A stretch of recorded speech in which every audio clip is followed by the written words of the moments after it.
Namaste. Welcome to the online platform of Samvidhan Career Academy, Vikal Kotwal mobile application and Samvidhan publications. English language માટેની daily એક્સરસાઇઝમાં આજે વધુ એક passage લઈએ. Passage ભણતી વખતે grammar આપણે શીખી રહ્યા છીએ, વોકેબ્યુલરી એનરીચ કરી રહ્યા છીએ. નોટ્સ બનાવતા રહેજો, નવું શીખતા રહેજો.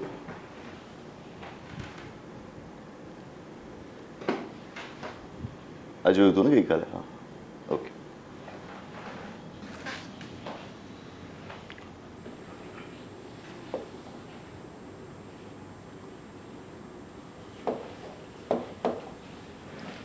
આજે તારીખ થાય છે 13 April 2024.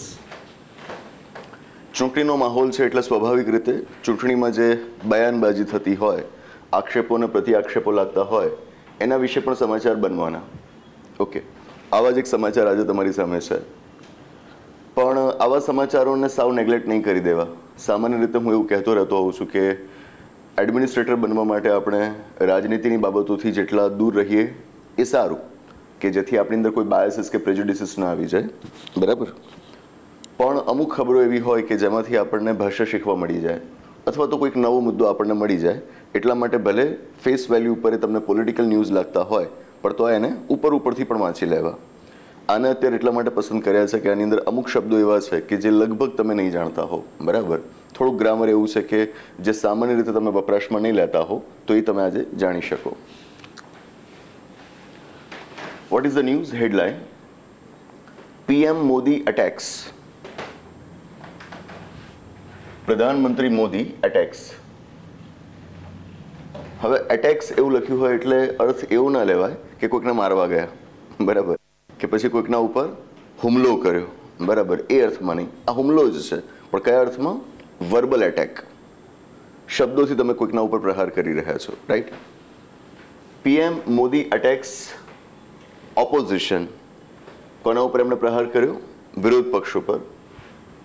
PM Modi attacks opposition over constitution remark. અર્થ, કોન્સ્ટિટ્યુશન સંદર્ભે થયેલી રિમાર્કના સંદર્ભમાં, કોન્સ્ટિટ્યુશનના મુદ્દે થયેલી રિમાર્કના સંદર્ભમાં પ્રાઇમ મિનિસ્ટર મોદી એ ઓપોઝિશન ઉપર પ્રહાર કરે છે. અર્થ, ઓપોઝિશને બંધારણની બાબતમાં કોઈક રિમાર્ક કરી હશે. જે રિમાર્કનો વળતો પ્રહાર હવે કોણ કરે છે? પ્રધાનમંત્રી મોદી. ઇવન આંબેડકર કાંડ. ઇવન આંબેડકર કાંડ. શું જોવો છો તમે? અવતરણ ચિહ્નમાં છે પહેલા તો. What does that mean? Statement છે. અવતરણ ચિહ્નમાં શું મુકાય? સ્ટેટમેન્ટ મુકાય ને.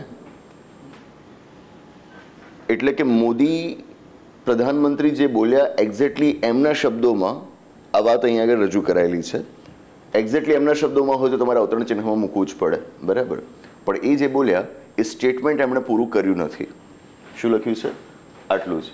ઇવન આંબેડકર કાંડ એટલે કે આંબેડકર પણ ન કરી શકે. ઇવન એટલે એ પણ ન કરી શકે. એ ન કરી શકે એમ નહીં, એ પણ ન કરી શકે. ઇવન શબ્દથી ભાવ બદલાય છે, સમજવું. ઓકે, હવે આમાં શું? આ પણ લખવાની પદ્ધતિ છે.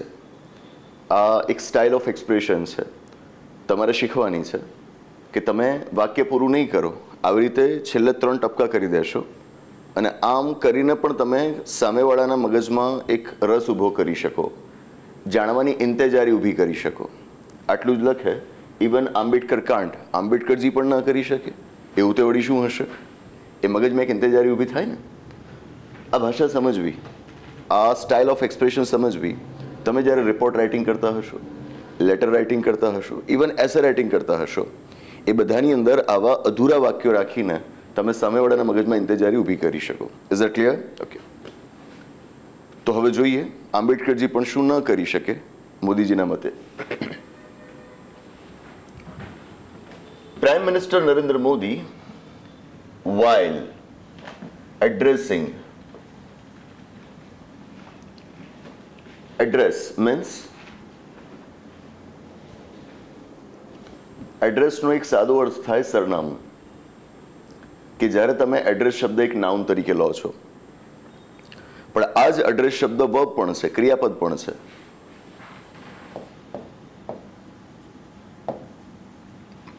ટુ એડ્રેસ એડ્રેસ એટલે કે કોઈકને સંબોધવું, કોઈકનું સંબોધન કરવું. અત્યારે હું તમને લોકોને સંબોધી રહ્યો છું, હા, તો હું કહીશ આઈ એમ એડ્રેસિંગ માય સ્ટુડન્ટ્સ. હું મારા વિદ્યાર્થીઓને સંબોધી રહ્યો છું. Is that clear? તમે કોઈકને કહી રહ્યા છો એ વાત જ્યારે હોય ત્યારે સામાન્ય રીતે સે ટુ, ટેલ એવા શબ્દો આપણે વાપરતા હોઈએ છીએ. પણ જ્યારે એક વિશાળ રેલી હોય, વિશાળ જનસભા હોય, તો ત્યાં આગળ સાદું એવું કહો કે પ્રધાનમંત્રી કહી રહ્યા હતા, તો એટલું સારું ના લાગે. કહેવું શું પડે? પ્રધાનમંત્રી સંબોધી રહ્યા હતા, જનસભાને સંબોધી રહ્યા હતા.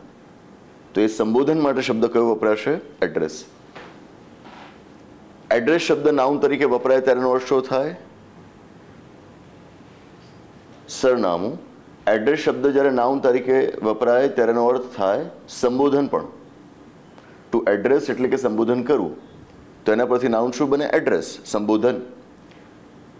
એટલે જ તમે શબ્દ વાપરો છો પ્રેસિડેન્ટ્સ એડ્રેસ, રાષ્ટ્રપતિનું સંબોધન. દર વર્ષે વર્ષની શરૂઆતમાં જે સૌથી પહેલું સેશન મળે, that is budget session. Budget સેશનની શરૂઆતમાં ભારતના રાષ્ટ્રપતિ સંસદના બંને ગૃહોને સંબોધે છે. હા, એને શું કહીએ છીએ આપણે? Presidents address. Is that clear? શબ્દ આપણને સમજાય છે. વાઇલ એડ્રેસિંગ એટલે કે પ્રધાનમંત્રી નરેન્દ્ર મોદી જ્યારે સંબોધન કરી રહ્યા હતા, વાઇલ મીન્સ જ્યારે સંબોધન કરી રહ્યા હતા, ક્રિયા ચાલુ છે. A poll rally. Poll means election, ચૂંટણી. બરાબર? તો આપણે સામાન્ય રીતે ચૂંટણી માટે ઇલેક્શન શબ્દ જ વાપરવાના છીએ, પણ વધુ એક શબ્દ પોલ પણ છે. બને કે તમારી પરીક્ષામાં એ શબ્દ એ લોકોએ વાપરેલો હોઈ શકે. તમે અત્યારે જોયું હશે કે પેલા બીજા પ્લેટફોર્મ્સનું તો મને વધારે ખબર નથી, પણ ખાસ મેં જોયું છે યસ ટેલિગ્રામમાં તમે જોશો ને તો ચેનલ્સની અંદર એના જે મેમ્બર્સ છે એમનો કોઈક ઓપિનિયન લેવો હોય ને તો એ લોકો પોલ, ઇવન આપણી ચેનલમાં પણ તમે જોશો તો રોજના પહેલાં MCQs મુકાતા હોય છે, અને MCQsમાંથી તમે ત્યાં આગળ ઓપ્શન સિલેક્ટ કરી શકો. તો એ શું હોય છે? એ પોલ છે. તેમાં થયું શું? તમે સિલેક્શન કર્યું, તમે ચૂંટ્યું ને જાતે, દેટ્સ ઇટ. તો પોલ શબ્દ ઇલેક્શન માટે પણ વપરાય. ઓકે. જેમ કે તમે છાપામાં વાંચ્યું હશે વન નેશન વન ઇલેક્શન, એના બદલે ઘણા છાપામાં લખ્યું હશે one nation one poll. Are you getting my point? Election commission of India માટે ક્યારેક તમે શબ્દ વપરાતા જોશો પોલ પેનલ, એટલે કે ચૂંટણી કરાવનારી પેનલ. બરાબર? તો પોલ શબ્દ સમજાય છે? ઓકે. RALLI, આનું ઉચ્ચારણ ખાસ કરજો. આપણે ગુજરાતી ઉચ્ચારણ બહુ ખરાબ કરી. રેલી, રેલી નહીં, રેલી, રેલી. બરાબર છે? મોટો કરવાનો છે, રેલી. બરાબર? આપણે રેલી એવું કરી નાખીએ છીએ. બરાબર? તો જ્યારે પ્રધાનમંત્રી મોદી એક ચૂંટણી રેલીનું સંબોધન કરી રહ્યા હતા, એને સંબોધી રહ્યા હતા, ક્યાં આગળ? ઇન રાજસ્થાન. ક્યારે? તો કે શુક્રવારે. અટેક્ટ. શું થયું? આ જ વાત થઈ. Prime minister Modi attacks. Prime minister Narendra Modi attacked. વાસ્તવમાં વાક્ય અહીંયા જોડાયું છે. બરાબર? પણ સીધું એ તમને કહે કે પ્રધાનમંત્રીએ હુમલો કર્યો તો ન સમજાય. કેમ, ક્યાં? એટલા માટે મોદીજી વિશે થોડીક વધારે વાત એમણે ઉમેરી. શું વાત ઉમેરી? કે જ્યારે તેઓ શુક્રવારે રાજસ્થાનમાં એક ચૂંટણી રેલીનું સંબોધન કરી રહ્યા હતા ત્યારે. R you getting my point? તો આ શું થયું? મોદીજી વિશેનું એક્સપ્લેનેશન થયું. જે આખું એક્સપ્લેનેશન એમણે શેમાં મૂક્યું છે? 2 કોમાની વચ્ચે મૂક્યું છે. આ પદ્ધતિ હવે સમજાય છે. દરેક પેસેજની અંદર આ પદ્ધતિ તમારી સામે આવી રહી છે. બરાબર? હવે આ વાત એમણે આ રીતે ના લખી હતું તો એમણે 2 વાક્યો કરવા પડત. કેવી રીતે? Prime Minister Modi addressed a rally in Rajasthan on Friday, full stop. In this rally, he attacked. પછી આગળ તો 2 વાક્ય લખવા પડત. એ જ વસ્તુને તમે એક વાક્યમાં સમાવી લો છો. આ પદ્ધતિ સમજો કે વચ્ચે વચ્ચે જ્યારે પણ તમારે કોઈક વાત વિશે એક્સપ્લેનેશન આપવું હોય તો શું કરી શકો? એનું નામ, કે સ્થળ કે જે કંઈ પણ હોય લખ્યા પછી અલ્પવિરામ કરવાનું, એનું એક્સપ્લેનેશન આપવાનું, એક્સપ્લેનેશન પૂરું થાય એટલે પાછું અલ્પવિરામ કરવાનું અને વાક્ય જ્યાંથી અટક્યું હતું ત્યાંથી પાછું આગળ વધારવાનું. Is that clear? Prime minister Narendra Modi attacked the opposition parties, વિરોધ પક્ષો ઉપર એમણે હુમલો કર્યો. ફોર એલેજિંગ ધેટ, શા માટે હુમલો કર્યો? For alleging that. To allege means આરોપ મૂકો, આક્ષેપ મૂકો. ઓપોઝિશન પાર્ટીઝ જે આક્ષેપો મૂકી રહી છે એના માટે એમણે હુમલો કર્યો. એલેજિંગ ધેટ, શું આક્ષેપ મૂકી રહી છે? BJP will change the constitution, BJP બંધારણ બદલી નાખશે, આવો આક્ષેપ મૂકી રહી છે. કોણ? Opposition parties. એ માટે એમના ઉપર હુમલો કરે છે. BJP will change the constitution if it wins the upcoming Lok Sabha elections. એટલે કે ઓપોઝિશન પાર્ટીઝ લોકોને એવું સમજાવી રહી છે કે જો બીજેપી આવનારી લોકસભાની ચૂંટણીઓમાં જીતશે ને તો બંધારણ બદલી નાખશે. Everyone okay? સરળ છે. નાઉ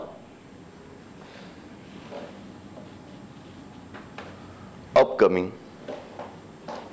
મારે અપકમિંગ શબ્દ નથી વાપરવો તો હું કયો વાપરીશ? That's it. યાદ આવ્યું?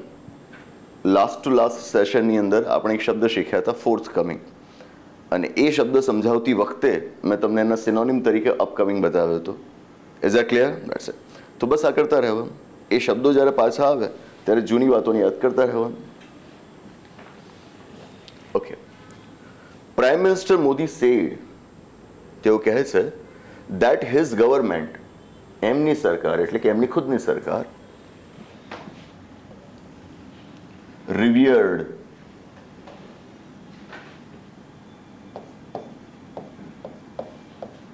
અંગ્રેજીમાં એક ક્રિયાપદ છે to revere, REVERE.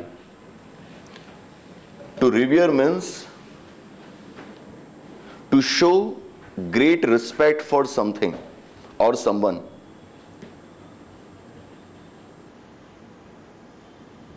To show great admiration for something or someone. કશાક માટે તમારી અંદર બહુ માન હોય, કોઈકના માટે તમારી અંદર ખૂબ સન્માન હોય, એના માટે તમારી અંદર પ્રશંસાનો ભાવ હોય, તો એ સન્માન, એ પ્રશંસા સૂચવવા માટે શબ્દ કયો વપરાય? રિવિયર.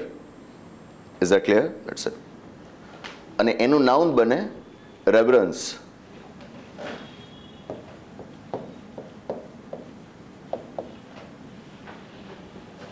બરાબર છે? I have great reverence for doctor Bhimrao Ambedkarji. તો મને એમના માટે ખૂબ સન્માન છે. આ ભાષા શીખ્યા કહેવાય, આ નવો શબ્દ ઉમેરો કહેવાય. અત્યાર સુધી જો આપણે કોઈકના વિશે આવી વાત કરવી હોત તો શું કરતા? I have great respect for Ambedkarji. હવે ગ્રેટ રિસ્પેક્ટના સ્થાને હું શું વાપરીશ? રેવરન્સ. Got the point? એ જ રીતે જો મારે કહેવું હોય કે આઈ રિસ્પેક્ટ હિમ, ડૉક્ટર આંબેડકરજી, તો હવે હું કહીશ આઈ રિવેર હિમ. બરાબર? PM Modi said that his government revered it. It means constitution. વાત શેની ચાલે છે? બંધારણની. His government revered it and even Baba Saheb Ambedkar would not be able to abolish it now. To abolish એટલે કે નાબૂદ કરી દેવું. To abolish મતલબ કે કાઢી નાખવું, નાબૂદ કરી દેવું. જેમ કે તમે કોન્સ્ટિટ્યુશનનો આર્ટિકલ 17 ભણી ગયા છો. એબોલિશન ઓફ અનટચેબિલિટી, અસ્પૃશ્યતાની નાબૂદી. અબોલિશ પરથી બન્યું અબોલિશન. આર્ટિકલ 18 તમે ભણ્યા છો. એબોલિશન ઓફ ટાઇટલ્સ, પદવીઓની નાબૂદી. રાઈટ ના? તો મોદીજી શું કહી રહ્યા છે કે અમારી સરકાર તો બંધારણનું ખૂબ સન્માન કરે છે, અને ઇવન બાબા સાહેબ આંબેડકર પણ ચાહે તો તેઓ પણ બંધારણને ન બદલી શકે, તેઓ પણ બંધારણને ન કાઢી શકે. લોજિકલી કોન્સ્ટિટ્યુશન કોણે બનાવ્યું છે? We the people of India.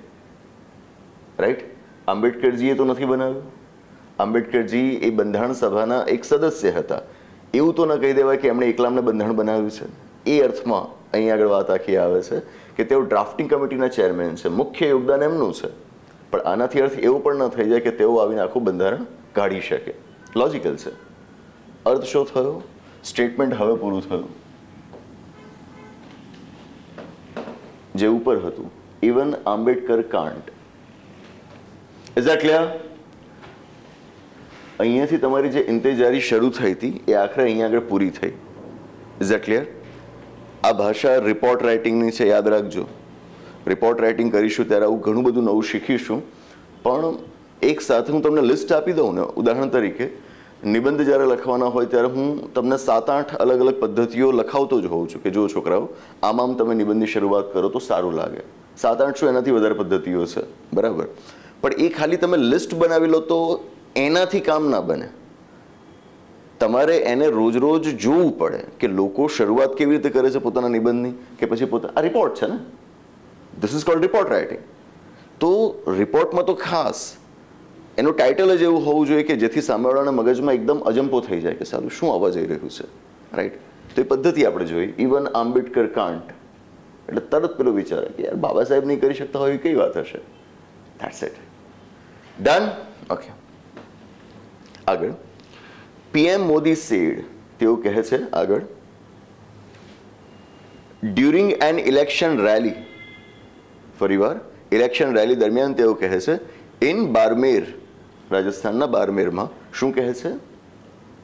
હવે એમનું સ્ટેટમેન્ટ આખું સીધું શબ્દસહ મૂકવું છે એટલે શેમાં મૂક્યું? અવતરણ ચિહ્નમાં. The constitution of the country is everything. દેશનું બંધારણ એ સર્વે સર્વા છે. The constitution of the country is everything for the BJP government. એ અમારી બીજેપી સરકાર માટે સર્વે સર્વા છે, બરાબર? ટૂંકમાં એ હવે શું કરવા ઈચ્છે? ઓપોઝિશન પાર્ટીઝ એવું કહી રહી છે કે આ લોકો બંધારણ બદલશે, તો એ કહેવા માંગે છે કે એ ભ્રમણાઓ ફેલાવે છે. વાસ્તવમાં એવું કંઈ છે જ નહીં. તો એ વાતને રજૂ કરવાનો ટોન આવો હોવો જોઈશે કે જ્યાં આગળ તમે બંધારણને ખૂબ મહત્વ આપો છો એવું તમારે દર્શાવવું પડે. તો એ કેવી રીતે દર્શાવે છે? Constitution of India is everything, એ સર્વે સર્વા છે. For the BJP government, BJP સરકાર માટે સર્વે સર્વા છે. And even if Baba Saheb Ambedkar himself comes, C, ખાલી એક શબ્દ જોડવાથી ભાવ બદલાઈ જાય છે. Even if Baba Saheb Ambedkar comes, ભલે બાબા સાહેબ આંબેડકર આવે, ભલે બાબા સાહેબ આંબેડકર પોતે આવે. સી, આપણે વ્યવહારની ભાષામાં આવું બોલીએ છીએ, એ પોતે આવી જાય ને તો હું એની વાત ના સાંભળું.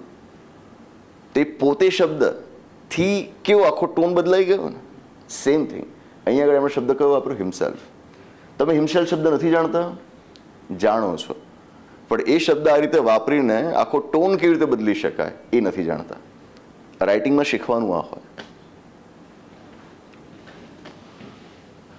Even if Baba Saheb Ambedkar himself comes, એ ખુદ આવે છે. He can not abolish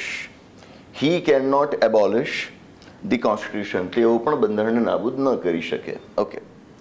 The Prime Minister also alleged that, પ્રધાનમંત્રી શું કહી રહ્યા છે? એક વાત અહીંયા આવી, બીજી વાત અહીંયા પણ આવી. હજુ એ પ્રધાનમંત્રી બીજું શું કહી રહ્યા છે એમને કહેવું છે, પણ દરેક જગ્યાએ સેડ સેડ સેડ આવતું રહે તો એ સારું ના લાગે. એટલે હવે લખે છે ઓલ્સો, કે પેલું તો કહ્યું એ ઉપરાંત આ પણ કહ્યું. The prime minister also alleged that, to allege means ફરીવાર આરોપ મૂકો, આક્ષેપ મૂકો. Also allege that the Congress was standing with anti national forces, એટલે કે કોંગ્રેસ પાર્ટી એ રાષ્ટ્ર વિરોધી તત્વો, રાષ્ટ્ર વિરોધી બળો સાથે ઊભી છે. આઈડિયલી જુઓ તો સ્ટેન્ડ સાથે આ રીતે આઈએનજી ન લગાડાય, બરાબર? સ્ટેન્ડિંગ, અમુક શબ્દો આપણે ઇંગ્લિશ ગ્રામરમાં જોઈશું કે જ્યાં આગળ પાછળ આઈએનજીનો ઉપયોગ આ રીતે ન થાય, બરાબર? કે હી સ્ટેન્ડિંગ સમથિંગ સમથિંગ પણ ચાલી જતું હોય છે. એક્ઝેક્ટલી જે ઇંગ્લિશ ગ્રામર તૈયાર થયું છે પ્રમાણે આ પ્રકારના શબ્દોનો ઉપયોગ વર્જે છે, બરાબર? ફોર એન એક્ઝામ્પલ આપણે બોલીએ છીએ ને, આઈ એમ થિંકિંગ રાઇટ નાવ, બરાબર? વિચારવાની પ્રક્રિયા તમારી ક્યારે બંધ થતી જ નથી, એ હંમેશા ચાલુ હોય છે. તો જ્યારે તમે આઈ એમ થિંકિંગ કહો છો એનો અર્થ કે તમે અત્યારે વિચારી રહ્યા છો, મતલબ કે પહેલાં નહોતા વિચારતા. અનર્થ એવું પણ થાય કે આટલું વિચાર્યા પછી પણ નથી વિચારવાનું. તો થિંકિંગ ઇઝ ઓલવેઝ ધેર. બરાબર, ચાલી જાય છે, ચલાવી લેવામાં આવે છે, પણ આઈડિયલી જોવા જાઓ તો ઇંગ્લિશ ગ્રામરમાં આ બધી વસ્તુઓ સ્વીકાર્ય નથી. ફરી વાર કહીશ, ઇનફોર્મલી ચાલી જાય છે, તમે લખશો તો કોઈ માર્ક્સ નહીં કાપે.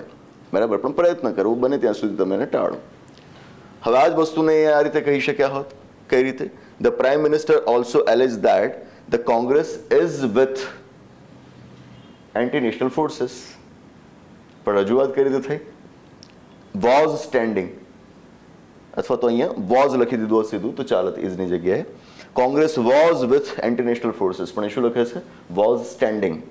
એક્ઝેક્ટ જે ઇંગ્લિશ ગ્રામર છે પ્રમાણે ખોટું કહેવાય પણ ચાલી જાય. Okay, with anti national forces and hit out at the opposition India block. Hit out means કોઈકને મારું. બરાબર, તમારા હાથથી તમે કોઈકને આમ લગાવી દો ને તો એને તમે હિટ આઉટ કર્યું કહેવાય. અથવા તમારા હાથમાં કોઈક વસ્તુ હોય, છૂટો ઘા કરો, બરાબર, તમે હિટ આઉટ કર્યું કહેવાય. ઓકે, અહીં એવી તો વાત નથી. અહીં આગળ હિટ આઉટ એટલે તમે જ્યારે કોઈકને ભારપૂર્વક વખોડતા હો અથવા તો એના દ્વારા કહેવાયેલી વાતને જુસ્સાથી રફે દફે કરતા હો અથવા તો જુસ્સાથી એને ખોટી સાબિત કરવા માટે મતતા હો તો શું કહેવાય? Hit out. બરાબર, ઓકે. આવા શબ્દો જાણવા પડે, નહીં તો પછી આપણે લખીએ ને એ સાદું સાદું લાગે, ભાવ ના આવે. Okay, and hit out at the opposition, એના ઉપર એમણે રફે દફે કરવાની કોશિશ કરી એમની વાતને. ઇન્ડિયા બ્લોક, શેના માટે? Four trying to weaken the country. Modiji શું કહી રહ્યા છે કે કોંગ્રેસ એ રાષ્ટ્ર વિરોધી તત્વો સાથે છે, હતી, અને સાથે જે ઇન્ડિયા બ્લોક તૈયાર થયો છે ઓપોઝિશન પાર્ટીઝનો, એ they are trying to weaken the country. તેઓ કન્ટ્રીને ટ્રાઇંગ એટલે કે પ્રયત્ન કરવો, વીકન કરવાનો પ્રયત્ન કરી રહ્યા છે. Know what is વીકન? શબ્દ જાણીએ છીએ, વીક. વીક એટલે કે નબળું. એનું વર્બ છે, ક્રિયાપદ છે, ટુ વીકન. ટુ વીકન એટલે કે નબળું પાડવું. ટુ વીકન મીન્સ નબળું પાડવું.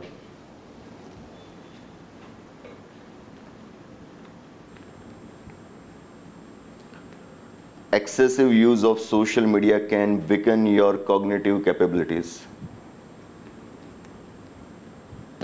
શબ્દ વાપરી શકું ને? ગઈકાલે જ આપણે એટીટ્યુડ્સ ભણ્યા છીએ તો બરાબર. કોગ્નિટિવ એટલે રિલેટેડ ટુ અન્ડરસ્ટેન્ડિંગ, સમજ શક્તિના સંદર્ભમાં. તો હું શું બોલ્યો? Excessive use of social media can વીકન your cognitive capabilities.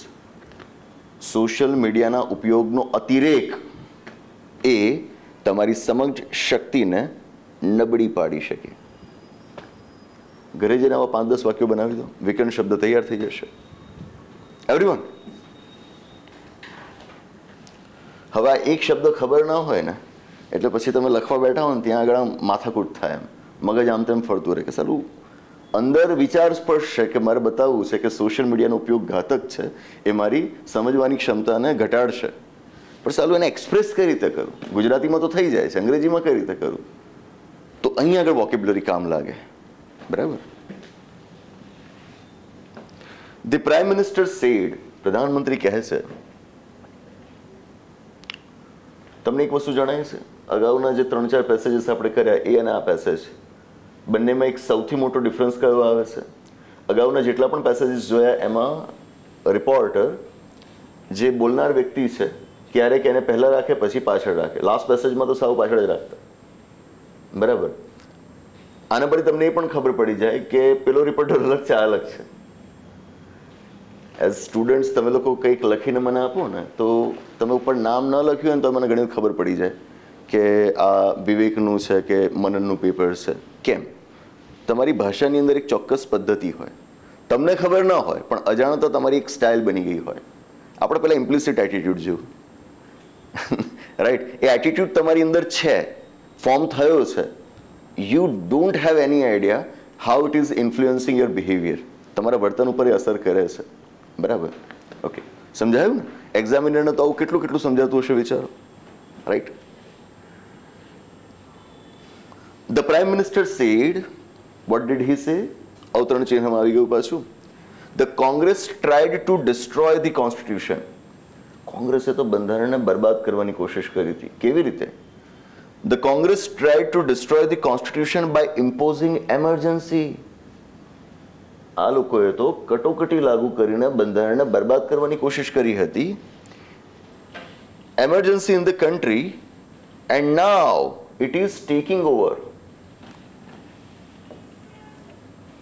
હવે લોકો શું કરી રહ્યા છે? Now taking over. To take over means to gain control of something. To gain control of something મતલબ કશાકનો અંકુશ મેળવી લેવો, કશાક ઉપર અંકુશ મેળવી લેવો. બરાબર?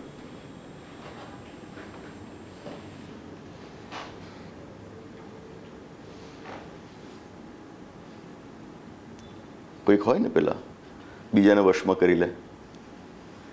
પેલું વચ્ચે મૂવી પણ આવ્યું હતું ને, વશ જ ને, મારે જોવાનું બાકી છે પણ લગભગ સારું મૂવી છે ને, એના પરથી જ પેલું હિન્દી મૂવી શૈતાન બન્યું છે, અજય દેવગણ આર માધવનવાળું. તો એ વશીકરણ, બરાબર?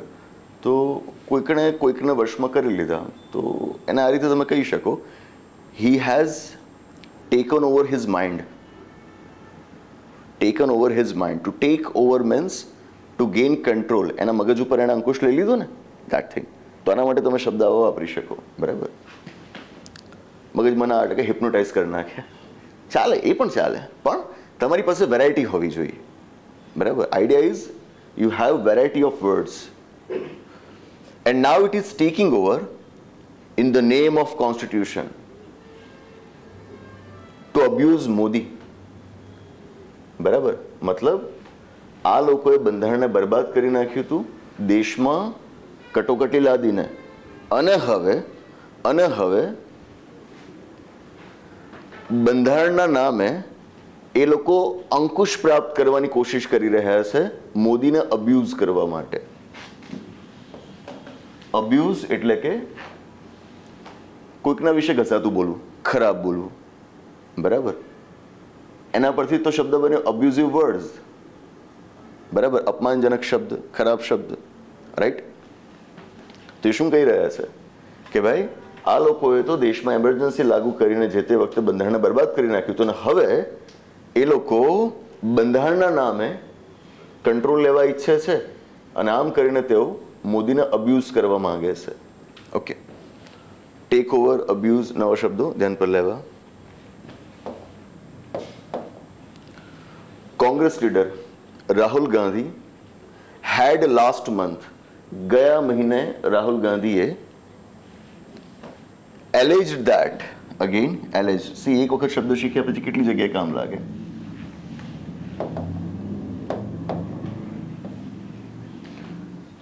રાહુલ ગાંધીએ ગયા મહિને આક્ષેપ મૂક્યો હતો that the ultimate goal, શબ્દ છે અલ્ટિમેટ, આખરી, બરાબર? Ultimately result matters. તમે જે તૈયારી કરીએ, જેટલી મહેનતથી કે મહેનત વગર કરી તે, અલ્ટિમેટલી રિઝલ્ટ મેટર્સ. છેવટે પરિણામ જ બધું છે, રાઈટ? તો છેવટનું જે હોય, જે આખરનું હોય, એના માટે આપણે શબ્દ કયો વાપરીએ? Ultimate. Ultimate goal of Narendra Modi, એટલે કે નરેન્દ્ર મોદીનો આખરી ગોલ શું છે? The ultimate goal of Narendra Modi and the BJP is, વાત બે જણની આવી. કોની? એક નરેન્દ્ર મોદીની અને બીજી બીજેપીની. બે જણની આવી તું પણ પાછળ શબ્દ આર નથી, ઇઝ છે. કેમ આવું? That's it. વાત ભાઈ વાસ્તવમાં મોદી અને બીજેપીની થોડી છે, વાત તો એ લોકોના ગોલની છે. ગોલ તો એક જ છે, એટલા માટે શબ્દ કયો વપરાયો? ઇઝ. કોન્સ્ટન્ટ જોતા રહેવું, પોઝિસ લઈ લઈને કે આ શબ્દ કેમ વપરાય છે. Goal is two destroy Baba Saheb constitution. Rahul Gandhi કહી રહ્યા છે કે આ બંનેનો છેવટે ગોલ તો એક જ છે કે બાબા સાહેબનું બંધારણ બરબાદ કરી નાખવું. અને આની સાથે અવતરણ ચિહ્ન પૂર્ણ થાય છે, એટલે કે એમનું સ્ટેટમેન્ટ પતી ગયું. આવું એ શેના આધારે કહી રહ્યા છે તેનો આધાર આપે છે after BJP MP Anant Kumar Hegde's, બીજેપીના તમને ખ્યાલ હશે કે કર્ણાટકમાં એમપી અનંત કુમાર હેગડે સ્ટેટમેન્ટ આપ્યું, statement that the party needs a 2/3 majority to amend the constitution. એમણે વિવાદાસ્પદ વિધાન સ્ટેટમેન્ટ આપેલું હતું 2-3 મહિના પહેલા, આપ જાણો છો બરાબર. તો રાહુલ ગાંધી આવું શાના આધારે કહી રહ્યા છે કે ભાઈ તમારા જ પાર્ટીના એમપી આવું સ્ટેટમેન્ટ આપી ચૂક્યા છે કે અમારે તો બંધારણને બદલવા માટે 2/3 બહુમત જોઈએ છે. Are you getting my point etcetera. આપણે પોલિટિક્સમાં નથી જતા, આપણે ભાષા પકડીએ છીએ. ડન? ઓકે.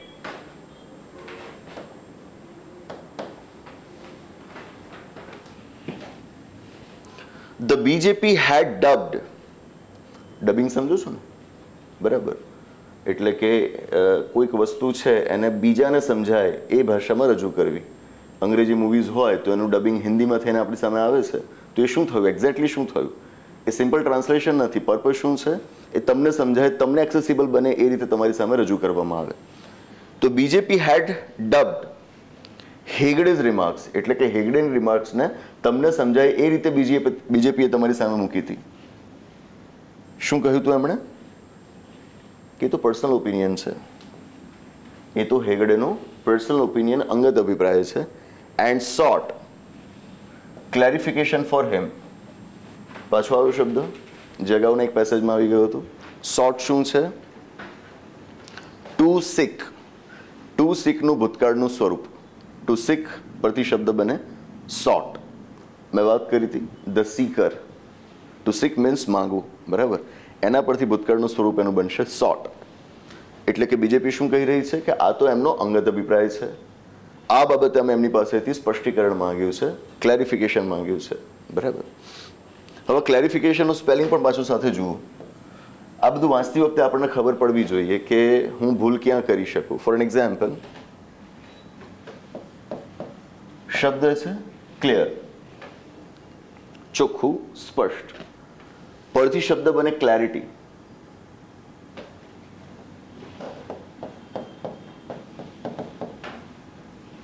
શું થયું?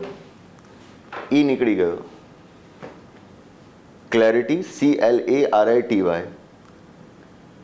હવે જે લોકો આને સમજતા નથી એમને તમે આવું બોલતા સાંભળશો ક્લિયારિટી.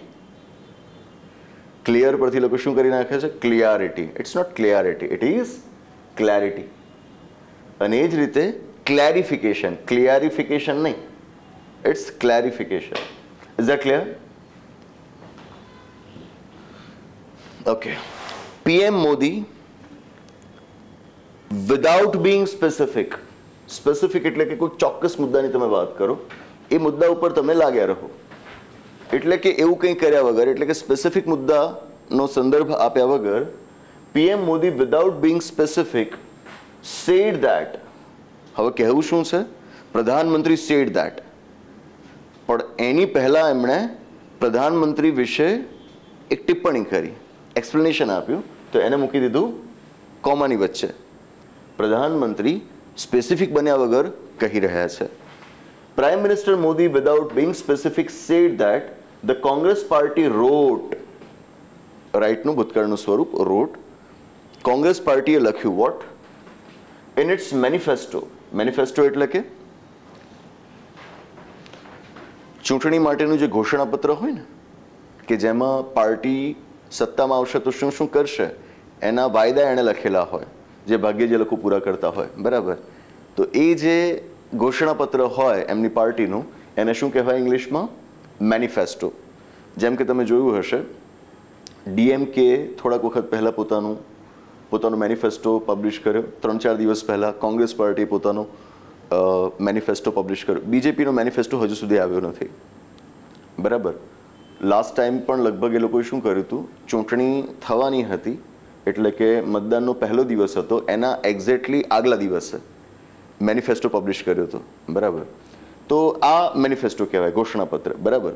કોંગ્રેસનું આવી ગયું છે એટલે મોદી એના સંદર્ભમાં કહી રહ્યા છે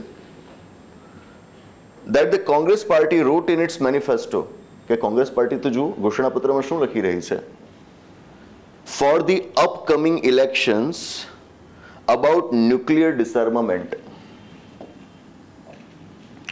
about nuclear disarmament એટલે કે પાર્ટી પોતાના મેનિફેસ્ટોની અંદર જે આવનારી ચૂંટણી માટે અપકમિંગ ઇલેક્શન્સ માટે જે મેનિફેસ્ટો બહાર પાડ્યો છે, તો એની અંદર એ શેના વિશે વાત કરી રહી છે? ન્યુક્લિયર ડિસઆર્મામેન્ટ, ન્યુક્લિયર પરમાણુ ડિસઆર્મામેન્ટ. ઇંગ્લિશમાં શબ્દ છે આર્મ. આર્મ એટલે ભુજા, હાથ, બરાબર. આમનો વધુ એક અર્થ થાય વેપન, હથિયાર. આમના બે અર્થ થાય, બરાબર. તો આમનો અર્થ અહીંયા આગળ આપણે લેવાનો છે હથિયાર. ડિસઆર્મામેન્ટ એટલે કે નિશસ્ત્રીકરણ, એટલે કે તમારી પાસે જે શસ્ત્રો હોય એ ઘટાડવા. 1000 હોય તો ઘટાડીને 800, 500, 200, 100 કરવા. That's called disarmament. એટલે કે મોદી આક્ષેપ શું મૂકી રહ્યા છે કે કોંગ્રેસ પક્ષે તો પોતાના ચુનાવી ઘોષણાપત્રમાં પરમાણુ નિશસ્ત્રીકરણની વાત કરી છે, એટલે કે આપણા જે બોમ્બ્સ ને વગેરે છે, ન્યુક્લિયર બોમ્બ્સ, એને ઘટાડવાના છે, સમથિંગ ઓફ ધેટ સોર્ટ, બરાબર. શબ્દ સમજાયો? આપણે અત્યારે બધું ચેક કરવા નથી જતા કે લોકોએ ખરેખર આવું બધું કહ્યું છે કે નહીં, બરાબર. આપણે અંગ્રેજી સમજીએ છીએ અત્યારે. મને ડિસઆર્મામેન્ટ શબ્દ સમજાયો, that's important for me. While the rest of the world earlier looked at India, rest of the world એટલે કે આપણા સિવાયનું બાકીનું વિશ્વ. While rest of the world earlier, પહેલાના સમયમાં બાકીનું વિશ્વ, પહેલાના સમયમાં earlier. While rest of the world earlier looked at India, ભારતને એ જોતું તો ભારતમાં એને શું દેખાતું? Looked at India as a beacon of democracy, BEACON. મતલબ કોઈક હિલ, પર્વત હોય, ડુંગર હોય, કે પછી કોઈક ટાવર હોય, એના ઉપર લાઇટ મૂકી રાખી હોય. ખાસ તો દરિયા કિનારે તમે જોશો તો ઉપર લાઇટ મૂકી રાખી હોય કે જેથી દૂરથી જે જહાજ આવતું હોય એને સમજાય કે મારે અહીંયા પહોંચવાનું છે, બરાબર. એ દીવાદાંડીનું કામ કરે અને એને રસ્તો બતાવવાનું કામ કરે. તો શું કહે છે? આવું કામ અત્યાર સુધી કોણ કરતું? ડેમોક્રેસીના સંદર્ભમાં ઇન્ડિયા, એટલે કે વિશ્વ આખું આપણી સમક્ષ એ ભાવથી જોતું. કયા ભાવથી? કે આ તો યાર લોકશાહીનું એક આદર્શ ઉદાહરણ છે, right. Now it ease of the view that, પરંતુ અત્યારે શું છે? અત્યારે વિશ્વનો અભિપ્રાય આપણા વિશે શું છે? India's democracy is no longer democracy. ભારતની લોકશાહી હવે લોકશાહી જ નથી. The former Congress president alleged, former Congress president alleged. Rahul Gandhi અત્યારે કોંગ્રેસના પ્રેસિડેન્ટ નથી. કોણ છે અત્યારે? મલ્લિકાર્જુન ખડગે. પહેલા રાહુલ ગાંધી હતા. તો આગળ રાહુલ ગાંધી બહુ થઈ ગયું. તો હવે શું કહે છે? એમના હોદ્દો જે પહેલા હતો એની વાત કરે છે. તો એ કહે છે ધ ફોર્મર કોંગ્રેસ પ્રેસિડેન્ટ એલેજ્ડ. પહેલા લોકો ભારતને લોકશાહી માટે એની તરફ જોતા, પરંતુ હવે નથી જોતા. એમનો અભિપ્રાય એ છે ભારતમાં લોકશાહી જ નથી. આવું તેઓ આરોપ મૂકી રહ્યા છે, આક્ષેપ મૂકી રહ્યા છે. Is that clear? That's it. Summary. શરૂઆત કરી તથા એની પદ્ધતિ, એડ્રેસ શબ્દનો ઉપયોગ, પોલ શબ્દ, રેલી શબ્દનું ઉચ્ચારણ, એટેક શબ્દ ફિઝિકલ એટેક સિવાય પણ વપરાય, વર્બલ એટેક માટે એ જાણ્યું, પ્લસ અપકમિંગ શબ્દ રિવાઇઝ કર્યો, ફોર્થ કમિંગ પણ વાપરી શકાય એના માટે. રિવ્યર્ડ એક નવો શબ્દ શીખ્યા. એબોલિશ શબ્દ ઘણાને ખબર હશે, ઘણા નહીં હોય. હિમસેલ્ફ શબ્દ કેવી રીતે ભાર માટે વપરાય સમજાય. Hit out, વીકન. ઇમ્પોઝ શબ્દ પણ પહેલા શીખ્યા હતા. Take over, to gain control. Abuse, ultimate.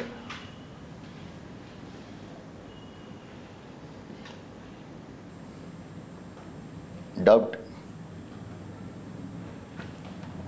Clarification, spelling. Manifesto, disarmament. Okay. Is that clear? આ દરેક શબ્દ ઉપર આજે પ્રેક્ટિસ કરવાની. શું કરવાનું? 10-10, 15-15 વાક્યો દરેક શબ્દમાંથી બનાવવાના, અને જ્યાં જ્યાં વચ્ચે વચ્ચે ગ્રામરના કોઈક રૂલ્સ આપણે સમજ્યા એ રૂલ્સ અપ્લાય કરીને પણ કોઈક પેરેગ્રાફ લખવાની કોશિશ કરવાની, વાક્ય બનાવવાની કોશિશ કરવાની. Is that clear? That's it. That's all about today's passage. Next સેશનમાં નવા પેસેજ સાથે પાછા મળીએ. Thank you.